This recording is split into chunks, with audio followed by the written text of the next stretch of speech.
Almost 24 years ago was the last time I was on this stage, in this room.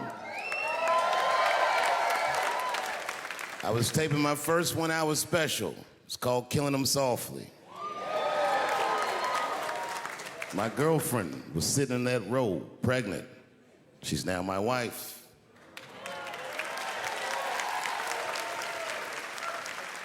The baby that she was carrying, my first child, I smoke weed with that nigga now.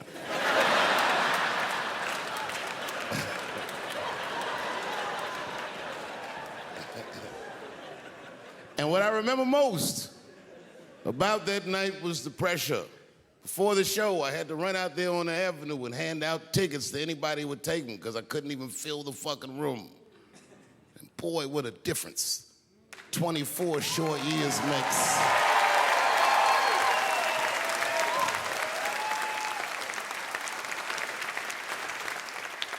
And right before that time, my father had died. He never lived to see me do it. And when he died, I was inconsolable. I thought I'd never smile or laugh again. And the only thing that got me out of that space was a comedian friend of mine, the late, great Norm Macdonald. That's right. Shout out to Norm. And what Norm did, which I'll never forget, is he knew that I was the biggest Jim Carrey fan in the world. Now, I'm not gonna go all into it, but Jim Carrey is talented in a way that you can't practice or rehearse. What a God-given talent. I was fascinated with him. And Norm knew that. And he called me up and he goes, Dave, he says, I'm doing a movie with Jim Carrey. Do you wanna meet him? And I said, fuck, yes I do.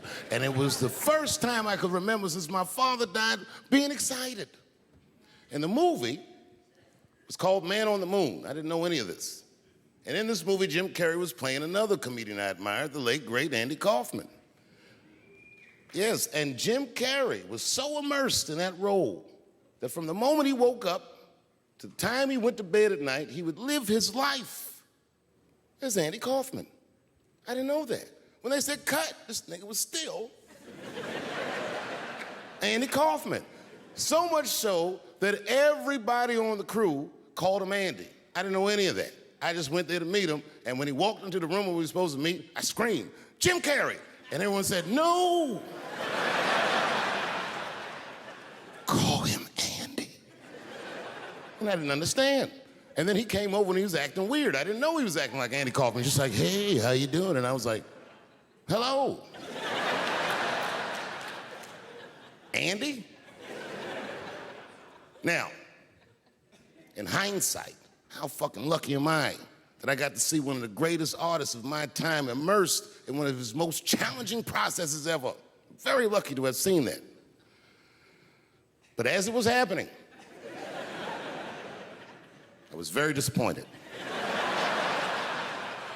Because I wanted to meet Jim Carrey, and I had to pretend this nigga was Andy Kaufman all afternoon.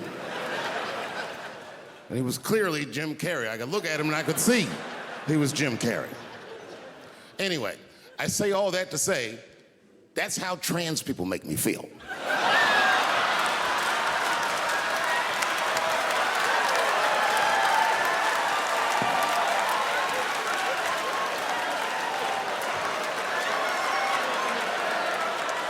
Here we go. Now, if you guys came here to this show tonight thinking that I'm gonna make fun of those people again, you've come to the wrong show. I'm not fucking with those people anymore. It wasn't worth the trouble. I ain't saying shit about trans people. Maybe 3 or 4 times a night, but that is it. Tired of talking about them. And you wanna know why I'm tired of talking about them? Because these people acted like I needed them to be funny. Well, that's ridiculous. I don't need you. I got a whole new angle. You guys will never see this shit coming. I ain't doing trans jokes no more. You know what I'm gonna do tonight? Tonight, I'm doing your own handicap jokes. Well, they're not as organized as the gays. And I love punching down. There's probably a handicap in the back right now, because that's where they usually make them sit.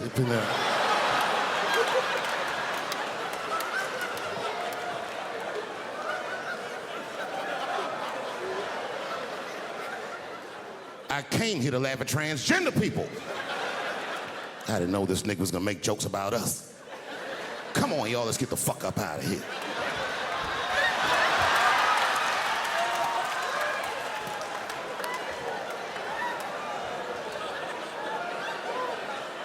Yeah, it's about time somebody let these handicaps have it. They done met their match tonight. Fuck them. One time I was on Capitol Hill, and I seen a handicapped congressman. Madison Cawthorn, that's his name.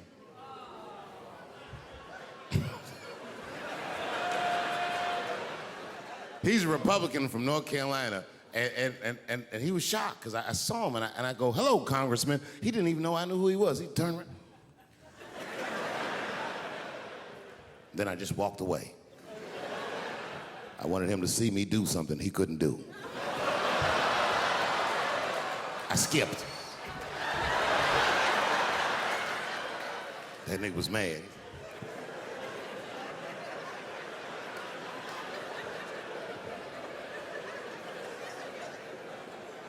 He's no longer a congressman.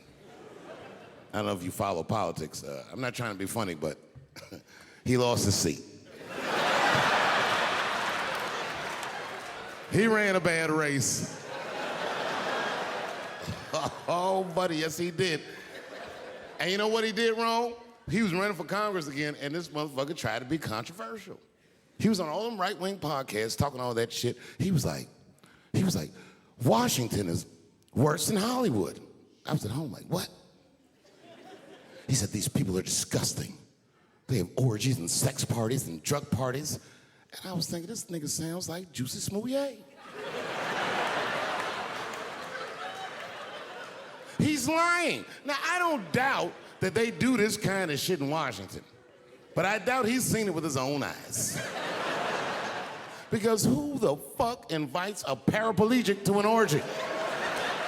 So this nigga can roll around and snitch on everybody.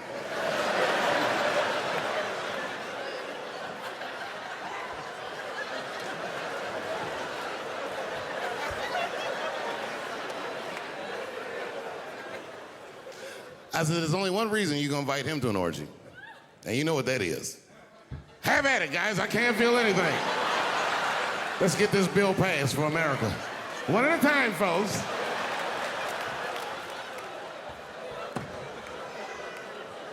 Oh, buddy. Yep. Yeah, the handicaps are the new people I punch down on. To be honest with you, I've been trying to repair my relationship with the transgender community because I don't want them to think that I don't like them. And you know how I've been repairing it? I wrote a play. I did, because I know that gays love plays. It's a very sad play, but it's moving. It's about a black transgender woman whose pronoun is sadly nigger.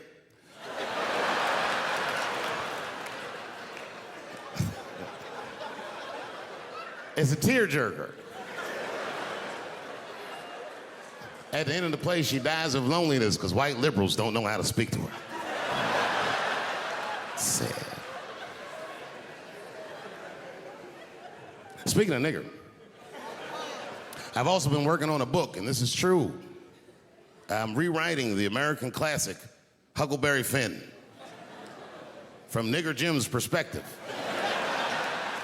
It's called The Adventures of Nigger Jim.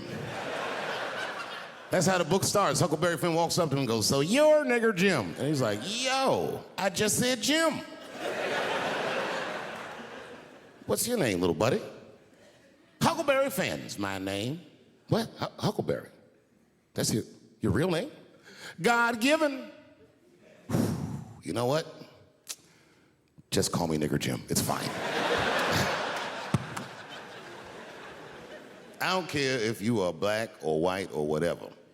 If you ever meet a white person named Huckleberry, he has less money than you. That is the white, trashiest name I've ever heard in my fucking life. If you have a name like Huckleberry, you're doomed to fail. If I was in court and my lawyer came up and was like, I am your attorney, Huckleberry Finn, I'd be like, uh-oh, I'm going to jail. God forbid I ever go to jail. But if I do, I hope it's in California. Because as soon as the judge sentenced me, I'll be like, Your Honor, before you sentence me, I just want the court to know I identify as a woman. Send me to woman's jail. And as soon as I get in there, you know what I'm gonna be doing? Give me a fruit cocktail, bitch, before I knock your motherfucking teeth out. I'm a girl just like you, bitch. Come over here and suck this girl dick I got. Don't make me explain myself. I'm a girl.